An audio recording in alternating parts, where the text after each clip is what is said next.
Hello guys, अब देखते हैं फाइनेंशियल रिलेशंस। ऑलरेडी हम जो लेजिस्लेटिव रिलेशन और जो एडमिनिस्ट्रेटिव रिलेशन है इसके प्रीवियस पार्ट में देख चुके हैं।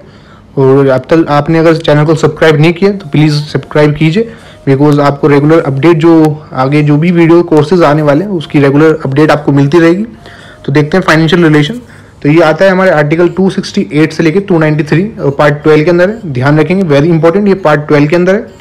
जो हमारे दोनों रिलेशन हैं, जो हमने लेजिस्लेटिव रिलेशन पढ़े, एडमिनिस्ट्रेटिव रिलेशन पढ़े, वो दोनों पार्ट 11 के अंदर आते हैं। लेकिन ये जो फाइनेंशियल रिलेशन है ये पार्ट 12 के अंदर आता है हमारी कॉन्स्टिट्यूशन के अंदर।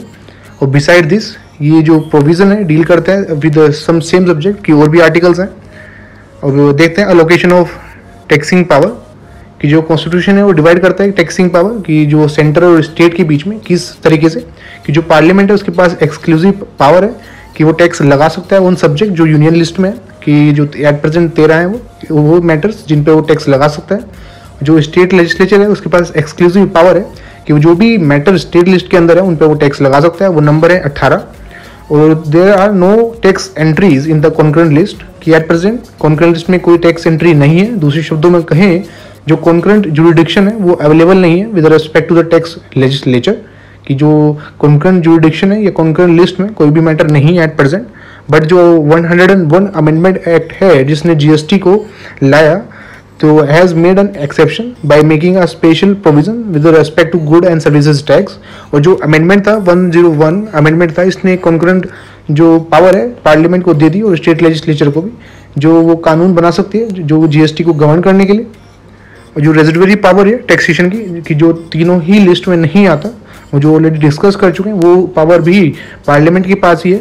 और इसकी प्रोविजन के अंदर जो पार्लियामेंट है वो इम्पोज करता है गिफ्ट को, टैक्स को, और वेल्थ टैक्स भी, एक्सपेंडिचर को भी हम आगे डिस्कस करेंगे। और ये आर्टिकल इसमें दिए गए हैं, आर्टिकल 256 ऑब्लिगेशन स्टेट और यूनियन का, 257 control of union over state in certain cases. और ये सभी आर्टिकल्स हैं। गाइस चैनल को जरूर सब्सक्राइब कीजिए, बिकॉज अभी कॉन्स्टिट्यूशन ऑफ इंडिया की सीरीज हम स्टार्ट कर रहे हैं, कंप्लीट उसकी कोर्स बन चुका है, बस उसकी रिकॉर्डिंग करनी है। तो उससे आपको क्या हेल्प मिलेगी, constitution of India plus Laxmikanth, ये दोनों चीज़ें is more than enough for any entrance exam regarding UPSC और पीसीएस।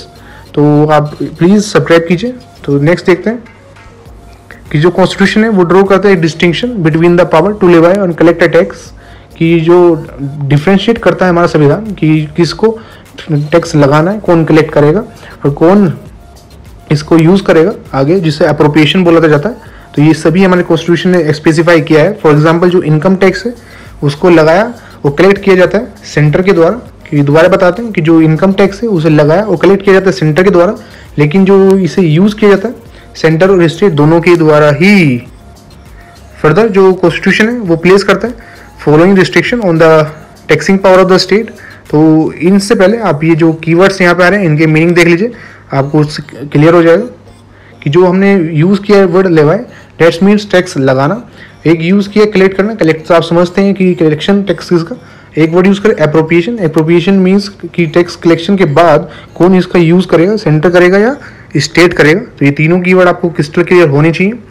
तो नेक्स्ट है कि जो फर्दर जो कॉन्स्टिट्यूशन है उसने जो रिस्ट्रिक्शन लगाई है कि जो टैक्सिंग करना पावर की और स्टेट के ऊपर, वो क्या क्या है। तो पहला है कि जो स्टेट लेजिस्लेचर है वो इम्पोज कर सकती है टैक्सेशन प्रोफेशन के ऊपर, ट्रेड के ऊपर, कॉलिंग के ऊपर और एम्प्लॉयमेंट के ऊपर। लेकिन जो टोटल अमाउंट है टैक्सेस जो किसी पर्सन द्वारा दिया जा रहा है वो 2500 मीन्स 2500 पर एनम क्रॉस नहीं करना चाहिए, वेरी इंपॉर्टेंट। जो स्टेट लेजिस्लेचर है वो प्रोहिबिटेड है कि वो इम्पोज नहीं कर सकती टैक्स को फ्रॉम सप्लाई जो गुड्स और सर्विसेज की है। किन केसेस में, दो केसेस के अंदर। पहला केस क्या है कि जब जो सप्लाई है वो आउटसाइड द स्टेट हो रही है, कि विद इन द स्टेट कर सकती है वो, आउटसाइड द स्टेट नहीं। और दूसरे केसेस में कि वेयर जो सप्लाई है वो इंपोर्ट और एक्सपोर्ट के केस में हो रही है। इन दोनों ही केसेस में वो जो स्टेट लेजिस्लेचर है वो प्रोहिबिट है कि वो टैक्स नहीं लगा सकती सप्लाई ऑफ गुड्स और सर्विसेज के ऊपर। फर्दर जो पार्लियामेंट है वो एम्पावर है कि वो जो प्रिंसिपल है जो डिटरमाइन करता है ये गुड और सर्विसेज को, इनको फॉर्मुलेट करे। और बहुत जो आउटसाइड द स्टेट है कि जैसे अभी हमने ऊपर डिस्कस किया कि जो स्टेट लेजिस्लेचर प्रोहिबिट है टैक्स लगाने से, तो कोई तो होगा जो टैक्स लगाएगा। अगर स्टेट से बाहर होगी तो वो पार्लियामेंट एम्पावर है।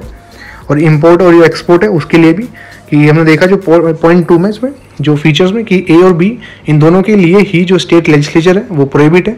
तो ये दोनों में ये जब ये प्रोहिबिट है तो ये पावर किसके पास है, ये पार्लियामेंट के पास है।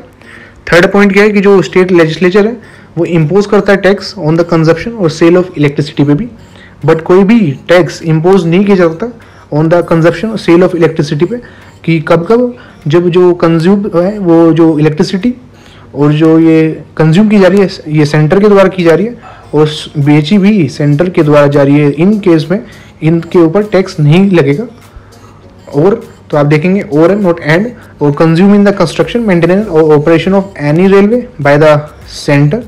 और जो फर्स्ट हमने देखा कि जो स्टेट लेजिस्लेचर है वो इम्पोज कर सकती है कि जो सेल ऑफ इलेक्ट्रिसिटी या इसका कंजप्शन पे, लेकिन ये इन सेल ऑफ इलेक्ट्रिसिटी और कंजप्शन पे कब नहीं लगाएगी, जब ये सेल या कंज्यूम सेंटर द्वारा की जा रही है, फर्स्ट पॉइंट। सेकंड, जब रेलवे का कंस्ट्रक्शन हो रहा हो या मेंटेनेंस हो रही हो, और तो रेलवे बिकॉज ये बिलोंग करती है टू द सेंटर, तो डेट्स वाई। और लेकिन मेंटेनेंस इसकी जो हमने प्रीवियस वीडियो में भी देखा था कि जो सेंटर है ये इसको मेंटेनेंस का जो जिम्मेदारी है रेलवे की ये स्टेट को देता है कि जिस भी एरिया में ये पड़ती है। थर्ड है कि जो स्टेट लेजिस्लेचर है वो इम्पोज कर सकता है tax in the respect of कोई भी वाटर और इलेक्ट्रिसिटी स्टोर हुई है, जनरेटेड, कंज्यूम, डिस्ट्रीब्यूटेड और सोल्ड बाय किसी भी अथॉरिटी जो पार्लियामेंट ने एस्टेब्लिश की है फॉर रेगुलेटिंग और developing inter state river valley. लेकिन बट सच अ लॉ इसको इफेक्टिवली शुड बी रिजर्व होना चाहिए फॉर द प्रेसिडेंट कंसिडरेशन और receive his assent. Very important कि कोई भी कानून जो स्टेट लेजिस्लेचर का जो टैक्स इम्पोज करता है कि जो भी इलेक्ट्रिसिटी स्टोर की जा रही है, पानी यूज़ किया जा रहा है और जो भी अथॉरिटी को बेची जा रही है जो एस्टैब्लिश की गई है पार्लियामेंट द्वारा, तो ये सब कब हो पाएगा, जब जो प्रेसिडेंट साहब हैं उनका कंसिडरेशन लिया जाएगा और वो एसेंट रिसीव करेंगे। अब डिस्ट्रीब्यूशन देखते हैं टैक्स का, वेरी इंपॉर्टेंट कि जो 80th कॉन्स्टिट्यूशन अमेंडमेंट एक्ट है 2000 का और 101 अमेंडमेंट एक्ट है 2016 का, उसने इंट्रोड्यूस करे मेजर चेंजेस स्कीम में, और जिसमें डिस्ट्रीब्यूशन क्या देखते हैं सेंटर और स्टेट के बीच में। अब जो 80th अमेंडमेंट एक्ट था उसने रिकमेंडेशन को इफेक्ट देता है वो कि जो 10th फाइनेंस कमीशन ने जो कुछ रिकमेंडेशन दी थी उसको प्रैक्टिकल फॉर्म में लाने का काम किया 80th जो अमेंडमेंट एक्ट था। तो देखते हैं जो कमीशन ने क्या रिकमेंड किया था। तो कमीशन ने रिकमेंड किया था कि जो टोटल इनकम है जो ऑब्टेन होती है सेंट्रल टैक्सेस से और ड्यूटीज से, वो तो 29% उसका जो है वो जाना चाहिए स्टेट में, और इसको ही ऑल्टरनेटिव स्कीम ऑफ डिवोल्यूशन नाम दिया गया था। और ये इफेक्ट में आई थी रेट्रोस्पेक्टिवली फ्रॉम अप्रैल 1, 1996 की इस effect from the previous date, उसको रेट्रोस्पेक्टिवली बोलते हैं। और यही अमेंडमेंट है उसने जो सेवरल सेंट्रल टैक्सेस और ड्यूटीज़ में अमेंडमेंट लाया, लाइक जो कॉर्पोरेट टैक्स है, कस्टम ड्यूटीज़ है at the par with the income tax. अब नेक्स्ट है जो 101 कॉन्स्टिट्यूशनल अमेंडमेंट एक्ट है, उसने भी रास्ते दिया कि जो इंट्रोड्यूस किए एक जो नया टैक्स रिजाइन जीएसटी, कि आपको ऑलरेडी ये ट्रिक भी याद कराई थी पीटी में भी, G1 हम याद रखेंगे। G1 से 1 कॉन्स्टिट्यूशन अमेंडमेंट एक्ट है ये जीएसटी को इंट्रोड्यूस किया था। अकॉर्डिंगली जो अमेंडमेंट है वो कंफर्म करता है कॉन्करेंट टैक्सिंग पावर पार्लियामेंट और स्टेट लेजिस्लेचर दोनों के ऊपर ही जीएसटी के रिगार्डिंग कोई भी अगर ट्रांजेक्शन हो रही है सप्लाई ऑफ गुड और सर्विसेज या दोनों का ही। और जो जीएसटी है उसने रिप्लेस कर दिया नंबर ऑफ जो इनडायरेक्ट टैक्सेस हैं जो यूनियन द्वारा लगाए जा रहे थे और स्टेट गवर्नमेंट द्वारा। और इसका इंटेंशन क्या था, इस इंटेंट है कि रिमूव किया जाए जो कास्केडिंग इफेक्ट टैक्सेस का। तो ये इकोनॉमी में आप पूरा ही समझेंगे कि कैसे जो होलसेलर जो मैन्युफैक्चर से लेके जो कस्टमर तक जो टैक्सेस है वो ऐड होते जा रहे थे, तो वही ये कास्केडिंग इफेक्ट की बात की जा रही है। तो इसको रिमूव करना ही इसका मेन उद्देश्य था। और जो अमेंडमेंट है इसने प्रोवाइड किया एक सम शूमिंग वेरियस सेंट्रल इनडायरेक्ट टैक्सेस और जो कलेक्ट भी करे लाइक जो सेंट्रल एक्साइज टैक्सेस हैं, तो ये सभी इसके अंदर इंक्लूड थे। नेक्स्ट देखते हैं जो आफ्टर द 2 अमेंडमेंट जो 80th अमेंडमेंट है और जो 101 अमेंडमेंट है, तो जो प्रेजेंट पोजीशन है with respect to the distribution tax revenue की दोनों के बीच में वो क्या है। तो ये पॉइंट अब यहाँ से इंपॉर्टेंट है, वो ऑलरेडी हम बार बार डिस्कस भी कर चुके हैं कि जो जीएसटी का पूरे ही मैटर में इकोनॉमी कटर में है कि कौन सी एंट्री में, जैसे ये 92C में यूनियन लिस्ट में वो एंटर किया गया, ये आर्टिकल 268A से डील करता है जो काउंसिल है इसकी जीएसटी काउंसिल। तो ये सभी मैटर इकोनॉमी से रिगार्डिंग है। अब हमारा इंपॉर्टेंट पार्ट ये स्टार्ट होता है कि जो है इसमें डिफरेंट हम पढ़ेंगे A B C D E और F तक पढ़ेंगे। तो फर्स्ट क्या देखेंगे कि टैक्सेस जो सेंटर द्वारा लगाए जा रहे हैं लेकिन कलेक्ट किए जा रहे हैं और यूज़ भी किए जा रहे हैं स्टेट के द्वारा, तो ये आता है आर्टिकल 268। तो ये जो कैटेगरी है इसमें क्या क्या इंक्लूड है, इसमें स्टाम्प की जो ड्यूटीज़ लगती हैं वो इंक्लूड है ऑन बिल ऑफ एक्सचेंज पे, चेक्स पे, प्रोमिसरी नोट होते हैं, जो इंश्योरेंस के जो पॉलिसीज होते हैं, शेयर का जो ट्रांसफर होता है, वो सभी जो टैक्सेस होते हैं वो सेंटर द्वारा लगाए जाते हैं लेकिन कलेक्ट और यूज़ किया जाता है स्टेट के द्वारा एज पर आर्टिकल 268। और जो प्रोसीड है इन of these duties levied within any state do not form a part of the consolidated fund of India, कि जो भी ये टैक्स कलेक्ट होके तो ये consolidated fund of India का पार्ट नहीं बनते, बट ये असाइन मतलब दे दी जाते हैं स्टेट को। इसे ऑलरेडी आपको एक्सप्लेन कर दिया कि इन तीनों टर्म्स का आपको मीनिंग पता होना चाहिए। लेवल लगाया गया, कलेक्ट किया गया और यूज़ किया गया, तो तीनों का ही आपको मीनिंग पता होना चाहिए। तो हमने आर्टिकल 268 देख चुके हैं, देखते हैं 269 की जो टैक्सेस लगाए गए और कलेक्ट किए गए सेंटर के द्वारा लेकिन जो है यूज़ किए जाते हैं स्टेट के द्वारा। तो जो फॉलोइंग जो टैक्सेस हैं वो इस कैटेगरी में आते हैं। फर्स्ट है कि जो टैक्सेस सेल और परचेज पे गुड भी कि other than newspaper in the course of कि इंटर स्टेट कोई ट्रेड हो रहा है, कि ये सपोज कोई गुजरात से यूपी, तो कुछ ट्रेड हो रहा है इन दोनों के बीच में, तो उसमें ये अप्लाई होगा। और जो taxes on the consignment of goods in course of inter state trade, तो इसमें आप एग्जांपल ले सकते हैं महाराष्ट्र और छत्तीसगढ़ का। तो उनके बीच में जब ये कोई भी ट्रेड हो रहा है गुड्स और सर्विसेज का, तो वहाँ पे ये 269 आर्टिकल लगेगा। और जो नेट प्रोसीड है टैक्स की कि वो जो ये टैक्स कलेक्ट होगा ये सेंटर ये कंसोलिडेटेड फंड ऑफ इंडिया का पार्ट नहीं बनेगा। तो दैट्स वाई ये जो डू नोट है इसको हाईलाइट करेंगे। और ये असाइन किया जाता है टू द कंसर्न स्टेट, जो भी प्रोविज़न है कि ये स्टेट को दिया जाता है किस प्रिंसिपल से, जो पार्लियामेंट देती है, पार्लियामेंट के जो भी प्रोविज़न है उसके अकॉर्डिंग। और इसमें हम सी देखेंगे कि जो लगाया जाता है और कलेक्ट किया जाता है good of services tax in course of inter state trade और कॉमर्स, तो ये आर्टिकल 269A है हमारा। तो जो गुड जीएसटी की बात हो रही है, उनमें जो भी इंटर स्टेट ट्रेड होता है कॉमर्स उस पर लगाया जाता है और कलेक्ट भी सेंटर द्वारा किया जाता है। बट जो ये टैक्स है ये डिवाइड होता है बिटवीन द सेंटर और स्टेट। वेरी इंपॉर्टेंट कि आप देखेंगे कि हमने बात कर ली कि कौन लगा रहा है, कौन कलेक्ट कर रहा है, लेकिन अभी तक ये बात नहीं की कि यूज़ कौन कर रहा है। तो यूज़ में ये जो टैक्स होता है ये सेंटर और स्टेट दोनों के बीच में डिवाइड किया जाता है। किस मैनर में, जो पार्लियामेंट डिटरमाइन करती है, किसकी रिकमेंडेशन पे, जीएसटी काउंसिल की। फर्दर जो पार्लियामेंट है वो भी ऑथराइज है कि वो जो भी प्रिंसिपल है जो सप्लाई के रिगार्डिंग उसे फॉर्मुलेट कर सकती है। And when a supply of good और सर्विसेज और both take place in the course of inter state और कॉमर्स, तो इन सभी के रिगार्डिंग जो पार्लियामेंट है वो एम्पावर है। डीए की जो टैक्सेस लगाए जा रहे हैं वो कलेक्ट किए जा रहे हैं सेंटर के द्वारा और इन दोनों सेंटर और स्टेट दोनों के बीच में ही डिस्ट्रीब्यूट हो रहे हैं। जैसे हमने ऊपर जीएसटी अभी पढ़ा है एज पर आर्टिकल 269 का क्लोज ए, 270 में हमारा यही कहता है, लेकिन इसकी जो कैटेगरी ऑफ टैक्स इसमें इंक्लूड है वो रेफर करते हैं यूनियन लिस्ट में, एक्सेप्ट कि वो सभी टैक्सेस, मोस्टली सभी टैक्सेस और ड्यूटीज़ जो यूनियन लिस्ट में है वो सभी हमारे डी कैटेगरी में आते हैं, लेकिन एक्सेप्ट कौन नहीं आते। तो ऑलरेडी जो हम डिस्कस कर चुके हैं 268, 269 का क्लोज ए, ये सभी इस वाली कैटेगरी में नहीं आते। वो सरचार्ज जो टैक्सेस और ड्यूटीज़ एज पर आर्टिकल 271 ये हम अभी आगे डिस्कस करेंगे ये सभी। और कोई भी सेश कि लगे, जैसे आप हम ट्रांजेक्शन करते हैं कि स्वच्छ भारत की जो सरचार्ज लगा दिया, तो वो भी इसका पार्ट नहीं बनता जो हमारी कैटेगरी है। तो नेक्स्ट देखते हैं ई कि जो सरचार्ज है वो सर्टेन टैक्सेस और duties for the purpose of centre जो आर्टिकल 271 में आता है। तो जो पार्लियामेंट है किसी भी टाइम लगा सकती है सरचार्ज टैक्सेस का या ड्यूटीज़ का किसी भी आर्टिकल से जो रेफर किए गए हमने ऊपर देखे हैं 269 में भी कि जो स्टैम्प ड्यूटीज़ वगैरह, और 270 में भी जो मेंशन किए गए हैं, और जो गुड और सर्विसेज का जो प्रोसीड है कि of such surcharges go to the centre exclusively, कि जो ये टैक्स है ये यूज़ एक्सक्लूसिवली सेंटर द्वारा किया जाता है। और दूसरे शब्दों में कहें जो स्टेट है इसका कोई भी शेयर इस सरचार्ज के अंदर नहीं है। हाउएवर जो जीएसटी है वो एग्जेम्प्ट मिला हुआ है फ्रॉम दिस सरचार्ज। दूसरे शब्दों में कहें जो सरचार्ज है वो इम्पोज नहीं होता जीएसटी पर। Very important. नेक्स्ट टैक्सेस जो लगाए जा रहे हैं वो कलेक्ट किए जा रहे हैं और रिटेन भी किए जा रहे हैं स्टेट के द्वारा, कि स्टेट ने ही टैक्सेस लगाए हैं, स्टेट ने कलेक्ट कर लिए, स्टेट ही इसको यूज़ कर रही है टैक्सेस को। तो ये जो स्टेट्स हैं ये टोटल नंबर जो बिलोंग करते हैं ऐसे टैक्सेस वो 18 है।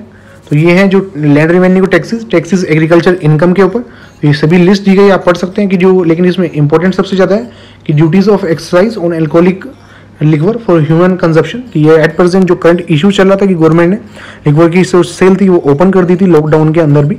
तो ये आप देख सकते हैं कि जो ह्यूमन कंजप्शन के लिए तो उसमें ये टैक्स इम्पोज होता है, लेकिन जब मैन्युफैक्चरिंग के लिए यूज़ होता है तो उसका जो अमाउंट है वो पूरा स्टेट के पास नहीं जाता, लेकिन जो पर्सनल जो ह्यूमन कंजप्शन के लिए यूज़ होता है वो पूरा जो अमाउंट है वो स्टेट के पास जाता है। तो that's a very important point. तो आगे दिया हुआ कि taxes on the consumption of sale और इलेक्ट्रिसिटी, तो टोटल ये मैटर्स हैं 18। तो आप देख सकते हैं, आप देखते हैं डिस्ट्रीब्यूशन नॉन रेवेन्यू टैक्सेस का। तो इसमें फर्स्ट है जो सेंटर के द्वारा, तो जो रिसीट्स होती हैं जो from all the following form of the major source of non tax revenue, कि इन सभी जो ये 8 मैटर्स हैं इन सभी ये फॉर्म बनते हैं एज अ नॉन टैक्स जो रेवेन्यू का। तो इसमें है कि पोस्ट और telegraph, railway, banking, broadcasting, coinage, currency, central provinces और एस्क्रीड लैब्स की कोई प्रॉपर्टी होती है जैसे कि रह जाती है। नेक्स्ट जो स्टेट का ये फॉर्म बनती है इनकम का पार्ट, कि इरिगेशन से, फॉरेस्ट से, फिशरीज, स्टेट से। और जो गाइज आप इसको 2 से 3 बार जैसे ही वीडियो को रिपीट करेंगे तो ये आपको क्रिस्टल क्लियर हो जाएगा, आपको टिप पे आ जाएगा पूरा चैप्टर। ये इतना टफ नहीं है बिल्कुल भी, अब तो बड़ा आसान कर दिया आपके लिए। 2 वीडियो ऑलरेडी डल चुकी हैं, 3rd आपके लिए अपलोड हो रही है। तो नेक्स्ट है इसमें grant in aid to the state beside sharing of taxes, state और सेंटर के बीच में जो कॉन्स्टिट्यूशन है ग्रांट इन एड भी प्रोवाइड करता है। होप आपको लोन और ग्रांट्स के बीच में डिफरेंस पता होना चाहिए, आप कमेंट में जरूर लिखें। और फ्रॉम द सेंट्रल रिसोर्सेज, और 2 टाइप की जो ग्रांट इन एड दी जाती है, स्टेटरी और डिस्क्रिशनरी, वेरी इंपॉर्टेंट। जो स्टेटरी ग्रांट्स हैं वो एज पर आर्टिकल 275 वो एम्पावर करता है पार्लियामेंट को कि वो ग्रांट दे सकते हैं स्टेट को जब भी उसे फाइनेंशियल असिस्टेंस की ज़रूरत होगी, और सभी स्टेट्स को नहीं दी जाती है, very important. Also different amount दी जाती है डिफरेंट स्टेट को, लाइक महाराष्ट्र और तमिलनाडु है तो तमिलनाडु को ज़्यादा दी जाएगी, ये दे दी गई, महाराष्ट्र को कम क्योंकि वो इकोनॉमिक कैपिटल है, उसकी सिचुएशन अच्छी होगी। तो these sums are charge on consolidate fund of India every year, कि जो ये अमाउंट दिया जाता है ये चार्ज होता है कंसोलिडेट फंड ऑफ इंडिया में, वेरी इंपॉर्टेंट। और इससे अपार्ट जो कॉन्स्टिट्यूशन है ये प्रोवाइड करता है स्पेसिफिक ग्रांट, कि जिससे कि जो वेलफेयर है इसमें जो भी किसी स्टेट में शेड्यूल ट्राइब है उनके वेलफेयर के लिए भी स्पेशल ग्रांट प्रोवाइड करता है कि उनका वेलफेयर देखा जाए और रेज किया जाए level of administration schedule areas में, जहाँ भी जिसी भी स्टेट में ये शेड्यूल एरियाज हैं इंक्लूडिंग स्टेट ऑफ आसाम। जो स्टेटरी ग्रांट्स हैं एज पर आर्टिकल 275 बहुत जनरल और स्पेसिफिक वो दी जाती हैं उन स्टेट्स को, किसके रिकमेंडेशन पे, on the recommendation of the finance commission. अब नेक्स्ट देखते हैं कि जो डिस्क्रिशनरी ग्रांट है स्टेटरी एज पर आर्टिकल 275 हम देख चुके हैं।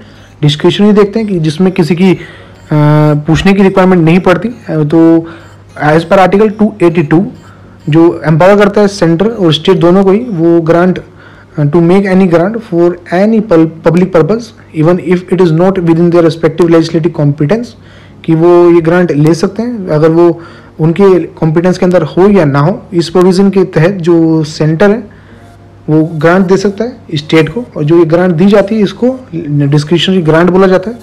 तो reason being the centre is under no obligation to give this grant, तो and the matter lies within its discretion. तो जो इस रीज़न क्यों है इसको डिस्क्रिशनरी ग्रांट क्यों बोला गया, बिकॉज जो सेंटर है वो किसी भी ऑब्लिगेशन में नहीं होता है, कि उसे ज़रूरी नहीं है कि उसे स्टेट का प्रेशर है कि उसे ग्रांट देनी ही देनी है, उसकी अपनी मर्जी है वो। दैट्स वाई इसको जो डिस्क्रिशनरी ग्रांट बोला गया।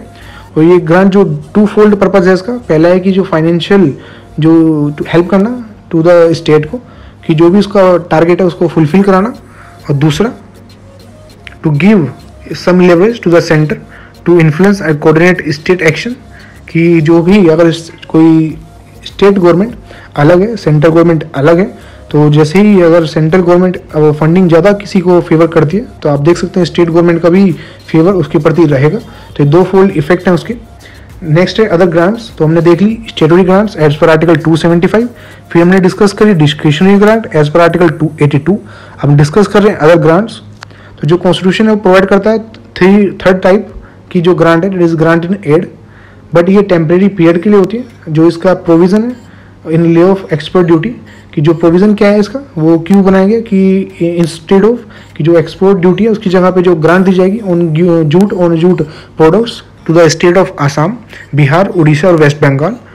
और ये 10 ईयर के लिए दी जाती है। This grants were given for a period of 10 year from the commencement of the constitution, कि जो हमारा कमिटमेंट हुआ था कॉन्स्टिट्यूशन 1950, तो उससे जो ये ग्रांट है 10 साल के लिए दी गई थी। और इसका जो सम्स है वो जो चार्ज किया गया था कंसोलिडेटेड फंड ऑफ इंडिया पे, and were made to the state on the recommendation, और स्टेट को दिया गया था कि किसकी रिकमेंडेशन पे, स्टेट फाइनेंस कमीशन की। नेक्स्ट देखते हैं जीएसटी काउंसिल, वेरी इंपॉर्टेंट। तो जो स्मूथ और जो एफिशिएंट फंक्शनिंग एडमिनिस्ट्रेशन की ऑफ द जीएसटी, उसके लिए रिक्वायर्ड है कि कोऑपरेशन कोऑर्डिनेशन होना चाहिए सेंट्रल और स्टेट के बीच में। वैसे ही फैसिलिटेट करने के लिए जो 101 अमेंडमेंट है वो लाया गया, उसने ही जो जीएसटी काउंसिल है उसका एस्टेब्लिशमेंट किया है, वेरी इंपॉर्टेंट। अब आर्टिकल 279A देखते हैं, जो एम्पावर करता है प्रेसिडेंट को कि वो जीएसटी काउंसिल बना सकते हैं एक ऑर्डर से। जो काउंसिल एक जॉइंट फोरम है सेंट्रल और स्टेट की, और इट इज़ रिक्वायर्ड कि ये रिकमेंडेशन दे सेंटर को भी और स्टेट को भी किन किन मैटर्स में। तो नीचे देखते हैं कि जो टैक्सेस, सेस और सब चार्ज सेंटर द्वारा लगाए जा रहे हैं और स्टेट गवर्नमेंट द्वारा और लोकल बॉडीज़ द्वारा लगाए जा रहे हैं जो भी टैक्स सरचार्ज, और तो इनके रिगार्डिंग जो जीएसटी काउंसिल वो रिकमेंड करेगी to the centre and local bodies that would get merge in GST. और जो गुड्स और सर्विसेज हैं जो जीएसटी में सब्जेक्ट हैं वो, और जो एग्जम्प्ट है जीएसटी में, उनके रिगार्डिंग भी कि कौन से गुड्स और सर्विस जीएसटी के अंदर आते हैं, कौन से गुड्स और सर्विस जीएसटी में नहीं आती, इसके रिगार्डिंग भी सब क्या कौन बताएगा, जीएसटी काउंसिल बताएगी। और जो मॉडल जीएसटी लॉज हैं कि जो प्रिंसिपल पे टैक्स लगाया जाएगा, जीएसटी का अपॉइंटमेंट काउंसिल के रिगार्डिंग। जो थ्रेशोल्ड लिमिट है कि कितने टर्नओवर तक कि ये जीएसटी गुड और सर्विस लगेगा, और इस कितने तक जो जीएसटी वो एक्सेम्प्ट रहेगा, ये सभी। और जो रेट्स है including floor rates with the bands of GST, already हम नीति आयोग में भी डिस्कस कर चुके हैं। नेक्स्ट देखते हैं finance commission. As per article 280 ये प्रोवाइड करता है फाइनेंस कमीशन, जो एक क्वाजी जुडिशियल बॉडी है। क्वाजी मीन्स कम, कि फुली जुडिशियल नहीं है, कम जुडिशियल बॉडी है। और ये कॉन्स्टिट्यूट की जाती है प्रेसिडेंट साहब द्वारा हर 5 साल में, उससे पहले भी ये बना सकते हैं, इवन अर्लियर। और इसकी क्या काम है, ये रिकमेंडेशन देती है प्रेसिडेंट को किन मैटर्स में। पहला है कि जो नेट प्रोसीड ऑफ टैक्सेस है उसका डिस्ट्रीब्यूशन स्टेट और सेंटर के बीच में, और स्टेट के बीच में एलोकेट करना जो भी इसका शेयर आता है उनके बीच में, कि तो बोले इसको बोलते हैं वर्टिकल और हॉरिजॉन्टल जो डिस्ट्रीब्यूशन है रेवेन्यू का, फंड का। और जो प्रिंसिपल है should which should govern the granted aid to the state by the centre consolidated fund of India से। और कोई भी मेजर्स जो लिए जाएंगे, ऑगमेंट मीन्स इंक्रीज किया जाएगा कंसोलिडेटेड फंड स्टेट का, जिससे कि जो पंचायत और म्यूनसिपैलिटीज मीन्स जो लोकल और अर्बन बॉडीज हैं उनको सप्लीमेंट मिलेगा। तो already finance commission constitution bodies में सभी रिकमेंडेशन ये पढ़ चुके हैं। और कोई अदर मैटर जो प्रेसिडेंट साहब द्वारा in the interest of sound finance refer किया जाएगा। और टिल 1960 जो कमीशन है वो सजेस्ट करती है कि जो अमाउंट दिया जाता था to the Assam, Bihar, Orissa, West Bengal, जो भी in the lieu of assignment of any share of the net proceed in each year of the export duty, कि जैसे कि एक्सपोर्ट ड्यूटी है इसके अकॉर्डिंग ही जो उनको जो शेयर है वो दिया जाता था। और जो कॉन्स्टिट्यूशन है वो एम्फसाइज करता है कि जो फाइनेंस कमीशन है वो बैलेंसिंग व्हील है of the physical federation in India. Very very important line, directly question में पूछ ली जाती है कि balancing wheel of physical federation in India, तो ये फाइनेंस कमीशन है। नेक्स्ट देखते हैं प्रोटेक्शन ऑफ स्टेट इंटरेस्ट। तो जो स्टेट का इंटरेस्ट को प्रोटेक्ट करने के लिए फाइनेंशियल मैटर में, तो कॉन्स्टिट्यूशन ने लेट डाउन किया कुछ बिल्स को कि उनको अगर पार्लियामेंट में इंट्रोड्यूस करना है तो जो प्रेसिडेंट साहब है उनकी रिकमेंडेशन की रिक्वायरमेंट होगी।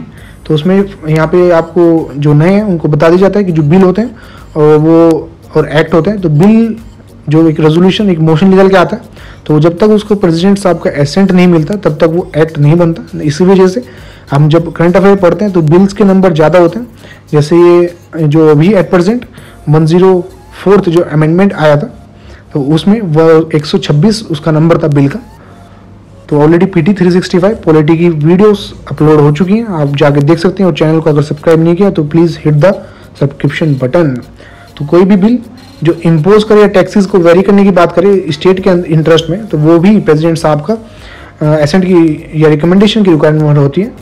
कोई भी जो अगर जो एग्रीकल्चर के रिगार्डिंग, एग्रीकल्चर इनकम पे इनकम टैक्स के रिगार्डिंग जो टैक्स होगा, जो बिल होगा, उसके रिगार्डिंग भी प्रेसिडेंट साहब की रिकमेंडेशन की रिक्वायरमेंट होगी।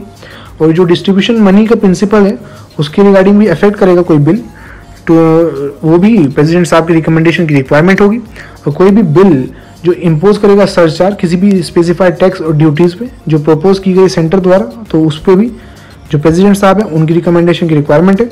जो एक्सप्रेशन है यहाँ पे टैक्स और ड्यूटी, जो इन विच जो स्टेट है वो इंटरेस्टेड है, उसका मतलब है कि टैक्स और ड्यूटी द होल और part of the net proceed, कि इसमें जो पूरा ही पार्ट या उसका एक पार्ट जो नेट प्रोसीड का है जो स्टेट को असाइन किया गया, और टैक्स और duty by reference to the net proceed where of sums are from the time being payable out of the consolidated fund of India. तो फर्स्ट है कि जस्ट जो नेट प्रोसीड उसको असाइन की गई। नेक्स्ट बात कर रहे हैं कि जब कंसोलिडेटेड फंड ऑफ इंडिया से उसको दी जाती है तो उसका जो होल और पार्ट, तो ये दोनों उसकी बात की जा रही है। होप आपको ये पूरा ही क्रिस्टल क्लियर हो। तो आपको कुछ भी अगर अब तक किसी भी चीज़ में डाउट हो गाइस, किसी भी पार्ट में, आप कमेंट जरूर कर कीजिए, उससे हमें इम्प्रूवमेंट बहुत मिलता है। जो फ्रेज है यहाँ पे नेट प्रोसीड, उसका मतलब है कि प्रोसीड ऑफ टैक्स और अ ड्यूटी और कलेक्शन की जो कॉस्ट है उसमें माइनस कर देते हैं। कि मान लीजिए एक्स अमाउंट इकट्ठा हुआ तो उसमें से जो भी खर्चा आया, कि मान लो वाई जो है वो खर्चा है कि जो कलेक्शन में लगा तो वो माइनस कर देंगे। तो अगर अमाउंट जेड निकल के आती है तो that's the net proceed of tax. और जो नेट प्रोसीड ऑफ टैक्स और ड्यूटी होती है किसी भी एरिया में, वो सर्टिफाई की जाती है कंट्रोलर और ऑडिटर जनरल द्वारा, और इनका जो सर्टिफिकेशन होता है वो ही फाइनल होता है। अब देखते हैं बोरोइंग सेंटर और स्टेट के द्वारा कि कैसे अपनी जो फंड है उसको रेज करते हैं। तो जो कॉन्स्टिट्यूशन है उसने प्रोविज़न बना दिए इस रिगार्ड में कि जो बोरिंग है, तो फर्स्ट है कि जो सेंट्रल गवर्नमेंट है वो बोरो कर सकती है आइदर इंडिया के अंदर से भी या फॉरेन से भी, बाहर से भी, जो सेंट्रल गवर्नमेंट है। लेकिन स्टेट गवर्नमेंट ऐसा नहीं कर सकती, अभी हम आगे देखेंगे। ये जो सेंट्रल गवर्नमेंट है वो कैसे करती है, वो सिक्योरिटी इशू करती है on the basis of consolidated fund of India, और एज अ गारंटी उसे यूज़ करती है। जो ये सभी जी-सैट, ये गारंटीज, ये बॉन्ड्स, ये सभी इकोनॉमी की सीरीज हैं, आपको क्रिस्टल क्लियर होने चाहिए, वो पॉलिटी का पार्ट नहीं है। Both within the limit, जो लिमिट क्या है कि जो कितनी बोरोइंग मिलेगी ये लेंगे, ये फिक्स की जाती है पार्लियामेंट के द्वारा। एंड सो फार कोई भी कानून अब तक पार्लियामेंट ने ऐसा इनेक्ट नहीं किया। और सिमिलरली जो स्टेट गवर्नमेंट है वो बोरो कर सकती है केवल इंडिया के अंदर से ही, नॉट फ्रॉम द अब्रॉड। और किस तरीके से ये सिक्योरिटी इशू करती है on the behalf of consolidated fund of state पे, जिसको यूज़ करती है as a guarantee, but both within the limit जो प्रिस्क्राइब की जाती है स्टेट लेजिस्लेचर द्वारा। नेक्स्ट है जो सेंट्रल गवर्नमेंट है वो कैन मेक लॉ, कि जो सेंट्रल गवर्नमेंट है वो भी स्टेट गवर्नमेंट को लोन्स दे सकती है और गारंटी भी दे सकती है। किसी अगर लोन के लिए स्टेट को रेज करना है बाहर से तो सेंटर एज अ गारंटर भी बन सकती है। और कोई भी सम जो रिक्वायर्ड है for the purpose of making such loans वो चार्ज होता है कंसोलिडेटेड फंड ऑफ इंडिया से, कि जो सेंटर स्टेट गवर्नमेंट को जो भी लोन प्रोवाइड करेगी इस प्रोविजन के रिगार्डिंग में, वो कहाँ से लिया जाएगा, वो कंसोलिडेटेड फंड ऑफ इंडिया से होगा। और स्टेट जो होती है वो रेज नहीं कर सकती जो लोन को बिना ही सेंटर की कंसेंट से। कब, कि जब ऑलरेडी एक आउटस्टैंडिंग जो अमाउंट है उनके पर बचा हुआ है एक स्टेट के ऊपर जो सेंटर ने उनको दिया है, या दूसरा केस क्या है कि अगर उन्होंने लोन लिया थर्ड पर्सन से लेकिन उसमें जो गारंटर है वो हमारा सेंटर है, तो इन केसेस में जो सेंटर की कंसेंट के बिना जो स्टेट है वो लोन रेज नहीं कर सकती।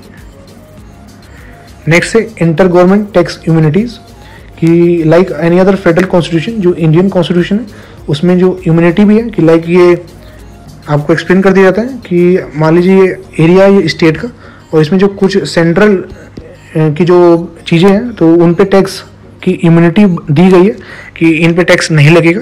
तो वही हमें यहाँ डिस्कस करना है कि एक्सेप्शन सेंट्रल की प्रॉपर्टी कि जिन पे स्टेट टैक्स नहीं लगाएगी। तो इसमें है कि जो प्रॉपर्टी सेंटर की जो एग्जम्प्ट है, कि जो बची हुई है कि जो स्टेट के टैक्स से, तो वो कौन कौन सी हैं, कि वो सभी बॉडीज और authorities like municipalities, district board, panchayat and so on.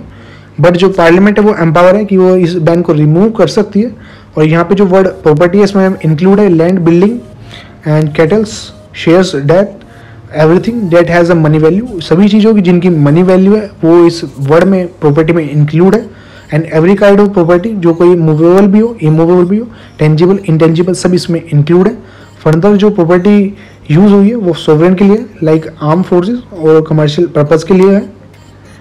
और जो कॉर्पोरेशन है और द कंपनीज हैं जो सेंट्रल गवर्नमेंट द्वारा क्रिएट की जाती हैं वो इम्यून नहीं है। वेरी इंपॉर्टेंट, तो आप इसको हाईलाइट करके रखेंगे कि जो भी कॉर्पोरेट और कंपनीज सेंट्रल गवर्नमेंट द्वारा बनाई जा रही है तो वो इम्यून नहीं है कि अगर वो उस एरिया में आते हैं। और जो रीज़न है इसका, जो कॉर्पोरेशन और जो कंपनी है वो सेपरेट लीगल एंटिटी है इसलिए। और इनकम फ्रॉम सेंट्रल टैक्सेशन, जैसे हमने अभी डिस्कस किया है कि जो कुछ सेंट्रल प्रॉपर्टीज़ को जिन्हें एग्जम्प्ट किया गया फ्रॉम स्टेट टैक्स, ऐसे ही अब उल्टा देखेंगे जो स्टेट प्रॉपर्टी जिन्हें एग्जम्प्ट किया गया फ्रॉम सेंट्रल टैक्सेशन। तो जो प्रॉपर्टी और इनकम स्टेट की जो एग्जम्प्ट है सेंट्रल टैक्सेशन से, तो जो सच इनकम है वो ड्राइव की जाती है फ्रॉम द सॉवरेन फंक्शंस, कि अपनी ही उनकी प्राथमिकता और कमर्शियल फंक्शन से वो। बट जो सेंटर है वो टैक्स कर सकता है जो कमर्शियल ऑपरेशन होते हैं स्टेट के, अगर जो पार्लियामेंट है वो प्रोवाइड कर दे, अलाउ कर दे। हाउएवर जो पार्लियामेंट है वो डिक्लेयर कर सकता है कि कोई भी पर्टिकुलर ट्रेड और business as incidental to the ordinary functions government के, and it would not be taxable. ये सभी डिसाइडिंग अथॉरिटी पार्लियामेंट के पास है कि टैक्सेस करना है या नहीं करना। नोटेबली जो प्रॉपर्टी और इनकम होती है लोकल अथॉरिटीज़ की जो किसी स्टेट के अंदर सिचुएटेड है, वो एग्जेम्प्ट नहीं होती सेंट्रल टैक्सेस से। सिमिलरली जो प्रॉपर्टी और इनकम कॉर्पोरेशन और कंपनीज जो स्टेट द्वारा ओन की जा रही हैं वो सेंटर द्वारा टैक्स की जाती हैं। तो दोनों ये पैराग्राफ आपका इम्पोर्टेंट है। और जो सुप्रीम कोर्ट है इन्हें एडवाइजरी ओपिनियन 1963 में कहा था कि जो इम्यूनिटी ग्रांट दी जाती है स्टेट को in respect of central taxation, वो एक्सटेंड नहीं की जाती उन कस्टम्स ड्यूटीज़ पे और द ड्यूटीज़ ऑफ एक्साइज पे। और दूसरे शब्दों में कहें जो सेंटर है वो इम्पोज कर सकती है कस्टम ड्यूटी ऑन गुड जो इंपोर्ट हो रहे हैं, एक्सपोर्ट हो रहे हैं, और एक्साइज ड्यूटी भी लगा सकती है और गुड जो प्रोड्यूस हो रहे हैं, मैन्युफैक्चर हो रहे हैं स्टेट के द्वारा। तो आपको होप ये पूरा ही क्रिस्टल क्लियर हो गया होगा। नेक्स्ट देखते हैं जो इफेक्ट इमरजेंसी का। तो ऑलरेडी जो आप इमरजेंसी चैप्टर आप पढ़ चुके होंगे, तो ये अब आपको बड़ा ही ईजी लगेगा। National emergency as per article 352 जब होता है तो प्रेसिडेंट मॉडिफाई कर सकते हैं कॉन्स्टिट्यूशन जो डिस्ट्रीब्यूशन है रेवेन्यू का सेंटर और स्टेट के बीच में। इसका मतलब है कि जो प्रेसिडेंट है वो रिड्यूस भी कर सकते हैं, ट्रांसफर जो कैंसिल भी कर सकते हैं। फाइनेंस का जो ट्रांसफर है, जो शेयरिंग हो रही है वो ग्रांट इन एड सेंटर की स्टेट को जो दे रहा है जितनी अमाउंट, वो रिड्यूस भी कर सकते हैं, कैंसिल भी कर सकते हैं। और जो मॉडिफिकेशन होती है इस तरह की वो कब तक कंटिन्यू रहती है कि वो till the end of the financial year in which जो इमरजेंसी है वो खत्म होती है, तब तक ये एम्पावर रहते हैं प्रेसिडेंट साहब। और फाइनेंशियल इमरजेंसी 360 आर्टिकल हमारा, तो जो सेंटर है वो डायरेक्शन देती है स्टेट को कि वो फाइनेंशियल प्रॉपर्टी के to observe the specified canons of the financial property. Already discuss कर चुके हैं फाइनेंस कमीशन वो इमरजेंसी चैप्टर में, कि रिड्यूस करें सैलरीज और अलाउंसेस सभी क्लास ऑफ पर्सन को जो सर्व कर रहे हैं स्टेट के अंदर, और रिजर्व करें मनी बिल को और फाइनेंशियल बिल को प्रेसिडेंट साहब के कंसिडर के लिए। गाइज ये हमारे आर्टिकल हैं, यहाँ आपको पढ़ भी सकते हैं। अभी आप बताया जा रहा है कि कॉन्स्टिट्यूशन ऑफ इंडिया कंप्लीट आपको एक्सप्लेनेशन किया जाएगा, जैसे हमने पीटी एक्सप्लेनेशन आपकी चल रही है।